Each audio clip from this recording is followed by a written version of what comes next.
ഇപ്പോഴും നമ്മളെ വീട്ടിലെ പല പെൺമക്കളും പേടിച്ച് ജീവിക്കുന്ന എന്തുകൊണ്ടാണെന്നറിയോ? അത് നമ്മളെ പേടിച്ചതുകൊണ്ടല്ലോ. അത് ഭർത്താക്കന്മാരൊന്നും അറിയണം. നമ്മളെ പേടിച്ചിട്ടൊന്നുമല്ല.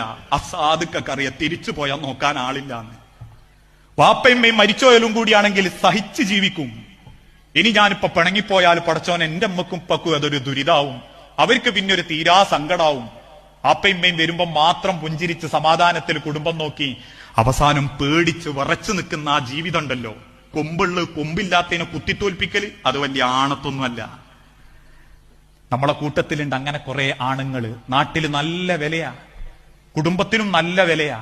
പക്ഷെ അവന്റെ തനി സ്വഭാവം അവന്റെ പെണ്ണിനെ അറിയൂ. അള്ളാന്റെ ഹബീബ് റസൂലുള്ളാഹി സ്വല്ലല്ലാഹി അലൈഹി വസല്ലം പറഞ്ഞല്ലോ, ആണുങ്ങളിൽ ഏറ്റവും നല്ലോനാരാ? നാട്ടിലെ പവറും പത്രാസും വിലണ്ടാക്കിയോനെന്നല്ല, വസ്ത്രം ധരിച്ച് ഈഗോ കാണിച്ച് വാശി കാണിച്ച് മസിൽ പിടിച്ച് ജീവിച്ചോനെന്നല്ല, കെട്ടിയ പെണ്ണിനോട് ഏറ്റവും മര്യാദയോടെ പെരുമാറിയവൻ ഓനാ ഏറ്റവും നല്ല